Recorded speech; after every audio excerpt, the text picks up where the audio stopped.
big time this year. I think Tyrod Taylor will have a great season this time again. I'm expecting the same numbers. I expect LaShawn McCoy to be over 1,000 yards again.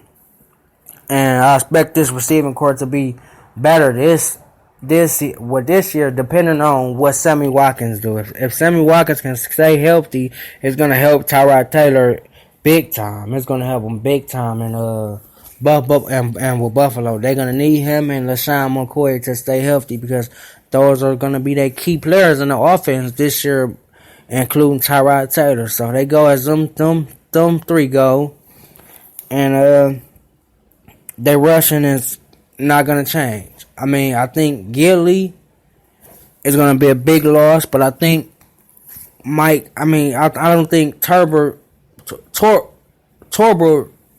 will be a Gilly, but I think he will get him a solid run game. I will think that he will get him a more balanced ground and pound attack because LaShawn McCoy can go through the tackles and he can run north and south.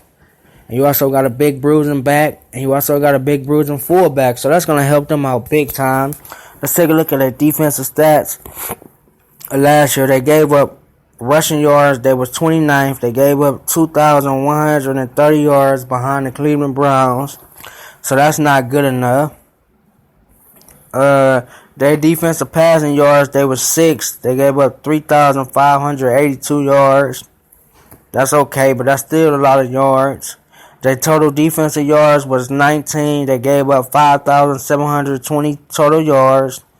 They was tied for total points with 16.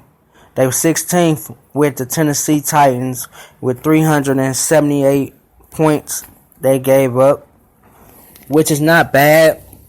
But I see why they went for the defensive end from Baltimore.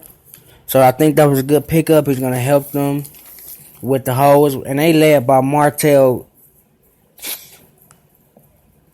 Darius. And so he's a Pro Bowler, but he was out a couple games. He was a violation last year. I think defensively, they're going to take a step back because the losses of Stephon Gilmore, that's going to hurt that secondary. But they have had some great pickups in the draft and in the free agency, but I think that's still going to hurt them. But I think they will be more improved with a Dennis Allen defense. I think they will improve in the passing game, but I think their run defense hasn't improved more. They have to give Marcel Darius more help. I mean, they didn't address needs in the draft either, so I think defensively they're going to be okay. Probably middle of the pack and the lower end of the pack. In between, I say from 18th to like 25th in total defense. I just think they had a couple needs they need to address. They need to address their front line, and they also need to address their secondary just a little bit more than what they did. They need to get younger in the secondary. But we're going to see this year defensively. I think that's going to be okay. Like I said, middle of the pack, probably lower end. So I'm looking for Buffalo to be better improvement on the rushing yards. I think passing yards, they can get better. Total yards, they can get better. I think total points they can get better, but you got to figure they playing in the division with the greatest quarterback ever, Tom Brady. Then you got Tannehill. But with the Jets, you really don't know. You got Christian Hackenberg, or Hackerberg, or you got Josh McCown, which is not scary. He can't stay healthy. So in that division, I think they can improve, but I don't think they will be top-tier defense. I don't think they'll be a stellar defense. They will be middle-of-the-pack defense. So they got some work to be done, but I think they're taking it one step at a time, and Sean McDermott is doing a great job with his team and with the amount of time that he had this season and the offseason to put his team together. And their front office, they got to get on the same page, and I like the pick of the GM because he came from the same organization as your head coach. So it's some consistency and consistency and some compromising that's not going to be that hard. So I look for an improvement in Buffalo and the defensive side, but not just top tier defense. They key losses, they lost some big players, and he's just only 4. They probably lost more. Stephon Gilmore, he was the heart and soul of that secondary. He signed a big deal with New England. They lost Robert Woods to the Los Angeles Rams. He went back home. Remember, he played for USC. Actually, he was a target for Cody Kessler. Marquise Goodwin, they lost. He was a big target. He went to San Francisco. And they lost their second best back, Michael Gilly. He went to New England, so that was a great pickup for New England because he was very versatile, he was fast, and he was very explosive. And they lost they lost 4 great players, and they can't get it all back in 1 year, but they're gonna feel that effect. But like I said, I think overall the Buffalo Bills are gonna have a 500 year. I'm thinking another 7-9, 8-8 in between the 9-7 mark. I don't expect them to make the playoffs because their defense hasn't tightened up enough, and offensively, I think they just need a little bit more weapons. I think that they plugged the little holes, but they can have more in the area of the tight end area, and they can have another bona fide wide receiver that can help Sammy Watkins. So that's going to be big time. And they actually, with their bag up quarterback position, is going to be really interesting. I want to see who win that position. You got EJ Manuel, like I said. You got Cardell Jones, and you got Nathan McPeterman. So we going to see. It's going to be an interesting training camp in Buffalo with Sean McDermott, the first-year head coach of the Buffalo Bills. We're going to see what he can do. He's a defensive-minded coach. Like I said, I expect the defense to be better, probably middle of the pack, lower end, but not a top 10 defense, not just yet. I got the Bills finishing. I'm going to make it official. I got them finishing 7-9. They're going to finish third in that division behind Miami. I think Miami is a better team than them. I got New England, Miami, Buffalo, and then New York. So, but I think the Bills is an up-and-coming team, and Sean McDermott is going to, and Brandon Beam is going to change that culture, and they're going to be a much tougher and better team. So that's going to wrap up for the NFL preview talk. Now we're going to get into some NBA finals talk. When I get back, we're going to talk about, is this really a rivalry? And does this finals need a game 7? Back with you with the CB Sports Talk Show. Don't go away.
Welcome back to the CV Sports Talk Show. In the last couple of segments, we talked Tribe, we talked the AFC East. We had a preview of the Buffalo Bills. It was great and good stuff, and now we're gonna get into the NBA Finals. And first question we're gonna start off with, it's kind of a simple question, but I just want to break it down to you a little bit. Is this a rivalry in the NBA Finals? It's the first time in NBA Finals history that two teams met 3 times in the NBA Finals. No one ever did that. So, do I think it's a rivalry? Yes, but LeBron James going to tell you no because he don't want to overhype it. But in actual reality, it is a rivalry because a rivalry is when two teams beat each other and they both beat each other. First one was the Warriors, and last year was the Cleveland Cavaliers. So, in all honesty, this is a rivalry. I think these two teams don't like each other. I think it's going to be a high, intense battle in the trenches. It's going to be a grinded out, dirty bat. I think it's going to be two teams who just going to be going at it for an NBA championship, and they already don't like each other. So, yes, it is a rivalry. To make a long story short, it is a rivalry. I feel like you got some unfinished business for players on the court with Draymond Green and LeBron, with that happened that got him suspended, and Kevin Love with Draymond Green, kind of outplaying them in the first couple of games of the series. Steph Curry haven't showed up in the finals against the Cavs. So I think it's some heated and bitter, unfinished business, and that's what's going to make this series even greater. And you got Kevin Durant, who in his second NBA Finals, I know he won his revenge against LeBron when LeBron beat him in the NBA Finals in 2012, when he had James Harden and Russell Westbrook. So I think it's some unfinished business, and there's some nasty taste in people's mouth in this series. And I think LeBron is hungrier to beat this all-star juggernaut team because that's only going to solidify his resume even more and put him even closer up to the GOAT, and that's the greatest player of all time, Michael Jordan. And in my opinion, yes, I think it's a rivalry. I think these two coaches is very feisty and hungry, and with Steve Kerr out, Mike Brown is going to have an edge and a chip on his shoulder coming back to Cleveland because they fired him twice and all that stuff with LeBron. And then you got Tyronn Lue, second year coach. Year and a half, and this is second NBA Finals. You got a lot of bad blood out there on the court, and it's going to be a great thing. And I think it's a great thing to be a rivalry because you look back at the Boston Celtics and the Los Angeles Lakers, they didn't like each other. This is the Chicago Bulls and the Detroit and the Bad Boy Pistons. They didn't like each other. And so now it's the Cavaliers and the Golden State Warriors. They don't like each other, period. Yes, people, this is a rivalry, but it's also a great thing for the NBA. It's a great thing for the fans because it gets you excited for two cities that don't like each other. And they far apart from each other. And then, let alone, the players don't like each other. So this is great for the product of basketball. And it's going to be more ratings. It's going to go up from this year than it was last year. And last year was an epic year of the NBA Finals. I think it's going to be the same thing